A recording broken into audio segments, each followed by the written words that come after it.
જય શ્રી કૃષ્ણ સર્વે વૈષ્ણવોને। આજે આપણે પવિત્ર પુરુષોત્તમ માસના 27મા દિવસની વાર્તા કરશું, વનડિયાની વાર્તા।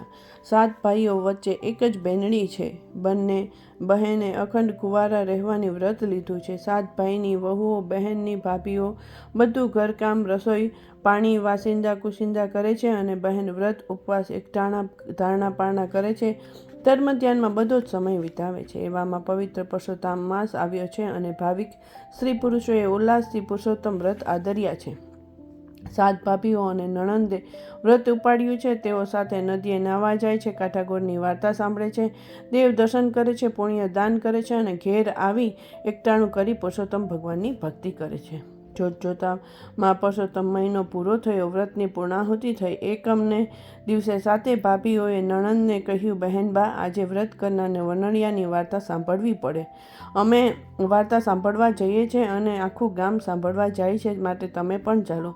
બહેન કહે, હું તો નહીં આવું, કારણ કે ઈશ્વર સિવાય કોઈ પણ પુરુષ દેવનું સ્મરણ નહીં કરવાની મેં પ્રતિજ્ઞા લીધી છે, તમે ખુશીથી જાઓ। બહેનને મૂકી 7 ભાભીઓ વનડિયાની વાર્તા સાંભળવા ગઈ। આ તો વનડિયા દેવ બહેનને તેમનો અનાદર કર્યો એટલે વનડિયા દેવ તો બહેન ઉપર ક્રોધે ભરાયા। ક્રોધના આવેશમાં તે તો સતી ઉપર કૂડા કલંક મૂકવા તૈયાર થયા। એ જ રાતના બહેન પોતાના ઓરડામાં ઘસઘસાટ ઊંઘી રહી હતી, ત્યારે વનડિયો ભમરાનું રૂપ ધારણ કરીને એક બાકોરા વાટે બહેનના ખંડમાં ભરાયો। અંદર જઈને મનુષ્ય રૂપ લઈ તેણે પોતાની શક્તિથી બહેનની પથારીમાં સુવાસિત ફૂલો પાથર્યા, ખંડમાં અબીલ ગુલાલ છાંટ્યા અને ચારે બાજુ અતરોનો છંટકાવ કર્યો। વનડિયાએ તો વેર વાળવા એવો ઘાટ કર્યો કે સવારે ભાભીઓ બહેનનો ઓરડો જુએ તો એમ જ લાગે કે રાતના નણંદબા રંગ રાગ ખેલે છે અને દિવસે ડાયા ડમરા બની જાય છે। વનડિયાએ આવું કૂડ કપટ કર્યું અને ભમરાના રૂપમાં ગું ગું કરતો ઓરડાની બહાર નીકળી ગયો। સવારે બહેન ઉઠ્યા અને તુરંત જ તેની નાની ભાભી પથારી ઉપાડવા માટે આવી। કોઈ દિવસ નહીં ને આજે નણંદની પથારીમાં ફૂલો પથરાયેલા જોઈ, અત્તરની સુગંધ આવતી જોઈ તથા અબીલ ગુલાલ છાંટેલા જોઈ ચોંકી ગઈ। તેના મનમાં નણંદ વિશે શંકા જાગી અને તે વાત તેણે પોતાની 6 જેઠાણીઓને વારાફરતી જણાવી। 7 જણીઓ ભેગી થઈને ચર્ચા કરવા લાગી। કહે છે કે સ્ત્રીના પેટમાં ભાગ્યે જ વાત ટકે છે। આ વાત પણ એક કાનેથી બીજે કાને અને બીજેથી ત્રીજે એમ આખા ગામમાં વાત ફેલાઈ ગઈ।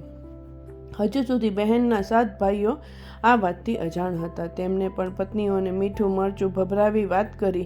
આ તો કુળને કલંક લાગે એવી વાત હતી। ભાઈઓ તો જોયા જાણ્યા વગર ભલી બહેન ઉપર રોષે ભરાયા। તેઓ ભેગા થઈને બહેન પાસે ગયા અને પૂછ્યું તો બહેને કહ્યું, ભાઈઓ, મારા માટે તમે શંકા ધરાવો છો તો તમે પાપમાં પડો છો। હું આમાં કંઈ જાણતી નથી। રાતના હું સૂઈ જાઉં છું ત્યારે ઓરડામાં કશું હોતું નથી અને સવારે જાગું છું ત્યારે આખો ઓરડો સુગંધમય હોય છે, અબીલ ગુલાલ છંટાયેલા હોય છે અને પથારીમાં પુષ્પ પાંદડી પથરાયેલી હોય છે।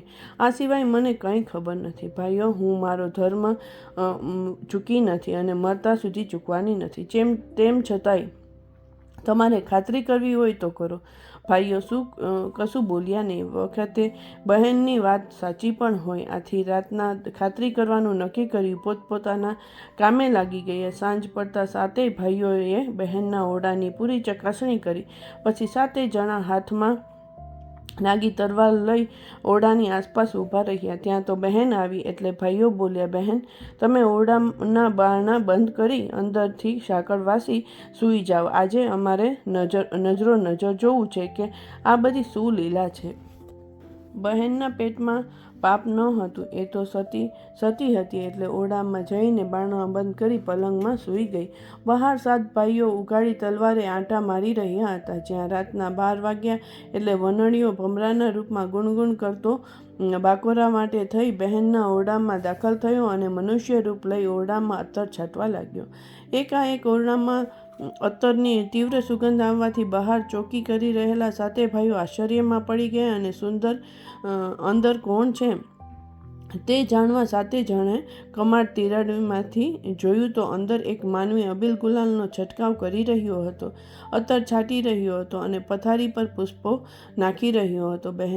બહેન તો બિચારી ઘસઘસાટ ઊંઘી રહી હતી. ભાઈઓ તો વિચારમાં પડી ગયા કે ઓરડામાં કોઈ રસ્તેથી જવાય તેમ નથી, છતાં આ પુરુષ દાખલ થયો એટલે કાં તો તે જાદુગર, કાં દેવ કે દાનવ હોવો જોઈએ. ઓરડામાં વનણીયો ભમરો બનીને બેઠો હતો અને માનવી બનીને ઓરડાને સુવાસિત કરી પાછો ભમરો બને તે પહેલાં જ 7 ભાઈઓ ફટાફટ કમાડ તોડી ઓરડામાં ઘસી આવ્યા અને તલવાર ઉગામી વનણિયાને કહેવા લાગ્યા, તું કોણ છે અને શા માટે મારી ભલી બહેનના ઓરડામાં રાતના વખતે આવ્યો છે?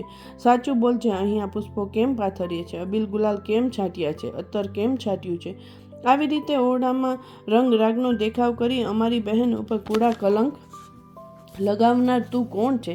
સીધો જવાબ નહીં મળે તો આ તલવાર કોઈની શરમ રાખશે નહીં. વનણીયો બોલ્યો, તમે આવી રીતે ડરાવશો તેથી હું ડરી જાઉં તેવો નથી. હું વનણીયો દેવ છું. તમારી બહેને મારો અનાદર કર્યો છે એટલે હું તેમને કનડું છું.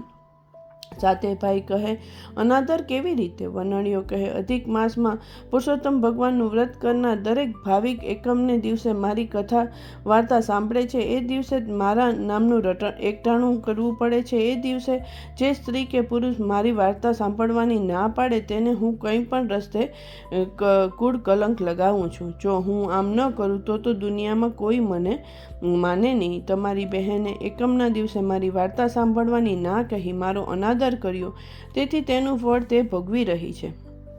7 ભાઈ કહે, હે વનણિયા દેવ, તમારે તો મોટું મન રાખવું જોઈએ. તમે આવું કરો તો કોઈ નિર્દોષ માર્યું જાય. તો તમારી બહેનના માથે લાગેલા કૂડ કલંક ઉતરે એવો કોઈ રસ્તો બતાવો, નહીંતર કાયમ માટે અમારા કુટુંબની અપકીર્તિ થશે. વનણીયો બોલ્યો, હા, એક ઉપાય છે. જો તમારી બહેન વાળને વાળું અને પાડને પૂરી, લારને લાડુ અને રંકને રોટલી આપી મારી વાર્તા સાંભળે તો તેના માથે લાગેલું કલંક આડ ઉતરી જાય. ભાઈઓ કહે, હે વનણિયા દેવ, તમારા કહેવા મુજબ થશે. તે છતાં અમને સી રીતે ખબર પડે કે બહેનના માથેથી કલંક ઉતરી ગયું છે? વનણીયો બોલ્યો, હા, એક વાત છે. આ નગરમાં રાજા એક ભવ્ય મંદિર ચણાવી રહ્યા છે. તેને માથે સોનાનો કળશ ચડાવવાનો છે. તે ખરી સતી વગર નહીં ચડે. એ માટે રાજા નગરમાં ઢંઢેરો પીટાવશે અને તમારી સતી બહેન કળશ ચડાવશે. તેથી તેના માથેથી આડ ઉતરી જશે અને જગતમાં સતી તરીકે તેની ગણના થશે. સત્યનો અંતે જય છે. ભાઈઓ વનણિયા દેવને પગે લાગ્યા અને વનણિયા દેવ જોતજોતામાં ભમરાનું રૂપ લઈ અંતર ધ્યાન થઈ ગયા. બહેન હજુએ ઘસઘસાટ ઊંઘી રહી હતી, તેથી તેને જગાડી નહીં. પછી તેઓ પોતપોતાના ઓરડામાં જઈને સૂઈ ગયા. સવારે ભાઈઓને બહેનને બધી હકીકત કહી સંભળાવી અને તેને ખૂબ જ આનંદ થયો. વળી વધારે હરખ એ બાબતનો હતો કે મંદિરમાં કળશ ચડાવતી વખતે તેના સતીપણાનું પારખું થવાનું હતું. આ બાજુ રાજાએ ચણાવવા માંડેલું મંદિર પૂરું થવા આવ્યું. હવે કળશ ચડાવવાનો બાકી હતો. કળશ કોણ ચડાવે? રાજાએ જોશીને પૂછ્યું. રાજાના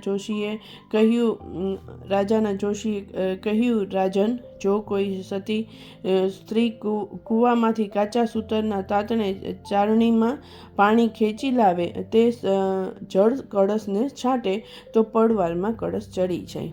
આ તો મુશ્કેલ કામ હતું. સતી નારી ગોતવી ક્યાં? આખરે રાજાએ રાજ્યમાં ઢંઢેરો પીટાવ્યો કે જે સતી નારી હોય તે મંદિરને કળશ ચડાવવા મદદ કરે. ગામમાં કોઈ સ્ત્રી તૈયાર ન થઈ, પરંતુ 7 ભાઈની બહેને તે કામ માથે લીધું. ભાઈઓ રાજાને કહી આવ્યા કે મારી સતી બહેન કૂવામાંથી કાચા સૂતરના તાતણે ચારણીમાં પાણી ખેંચી તે જળ કળશ પર છાંટશે. રાજાએ કહ્યું, તારી બહેન પ્રથમ ગામ બહાર આવેલા કૂવે જાય અને તેમાંથી સૂતરના તાતણે ચારણીમાં પાણી ભરી લઈ સીધી મંદિરે આવે. ભાઈઓ બહેન પાસે આવ્યા અને બહેન સૂતરના તારનું પીંડલું તથા ચારણી લઈને વાતે ગાતે કૂવા કાંઠે ગઈ. ગામ લોકો તો તેની નિંદા કરી રહ્યું હતું અને સહુ કહેતા હતા કે એ સતી હશે તો આજે જ પારખું થઈ જશે. બહેન કૂવાને કાંઠે જઈ કાચા સૂતરના તાતણે ચારણી બાંધીને કૂવામાં ઉતારી અને થોડીક વારે પાણી ભરાયેલી ચારણી ધીમે ધીમે કૂવામાંથી બહાર ખેંચી કાઢી. સતી યા સતનો ચમત્કાર લોકોએ નજરે નિહાળ્યો. કાચા સૂતરના તાતણો ચાણીના ભારથી તૂટ્યો પણ ન હતો, તેમજ ચાણીમાં અસંખ્ય છેદ છતાં તેમાં પાણી ભરાયેલું હતું. આથી બધાના હર્ષનો પાર રહ્યો નહીં. બધા તેને પગે લાગ્યા. ભાઈઓ અને ભોજાઈઓ પણ બહેન સામે હાથ જોડી ઊભા રહ્યા. બધાએ સતીનો જય જયકાર બોલાવ્યો અને સતી બહેન વાજતે ગાજતે મંદિરે જવા નીકળ્યા. તેના હાથમાં પાણી ભરેલી ચાણી હતી. રસ્તા ઉપર આસપાસ સ્ત્રી પુરુષો અને બાળકોના ટોળે ટોળા સતીના દર્શન કરવા ઊભેલા હતા. મંદિર આગળ રાજા, રાજ જોશી, પ્રધાન તેમજ દરબારીઓ સતીની રાહ જોતા ઊભા છે. ત્યાં તો સતી વાજતે ગાજતે મંદિરે આવી પહોંચ્યા અને ચારણીના પવિત્ર જળનો સતીએ કળશ ઉપર છંટકાવ કર્યો અને તેને સ્પર્શ કર્યો. રાજ જોશીએ હવે રાજાનું કહ્યું, રાજન, સતીના સ્પર્શ તેમજ પવિત્ર જળના છંટકાવથી હવે કળશ હલકો ફૂલ જેવો લાગે છે, માટે તેને પ્રભુનું નામ લઈને ઉપર ચડાવી દો. અને રાજાએ કળશ સહેલાઈથી ઉઠાવીને મંદિર ઉપર ચડાવી દીધો અને સતીનો જય જયકાર હવામાં ગુંજી ઉઠ્યો. આમ સતી બહેનના માથેથી કલંક ઉતરી ગયું અને તેની મહત્તા વધી ગઈ. બધે તેનો જય જયકાર થઈ ગયો. વનણિયા તું વનડીશમાં, ભાઈની બહેનને કનડીશમાં, કૂડા કલંક ચડાવીશમાં, સતમાં વ્યમ જગદીશમાં. તારો પ્રભુ ચરણની પાસ, મારો પ્રભુ ચરણની પાસ. પુણ્ય ફળ્યા તે પાતક ટળ્યા, પુરુષોત્તમ પ્રભુ આવી મળ્યા. પુરુષોત્તમ વ્રત કરે છે જે ગુણવાન, તે પર પ્રસન્ન સદા રહે ભગવાન.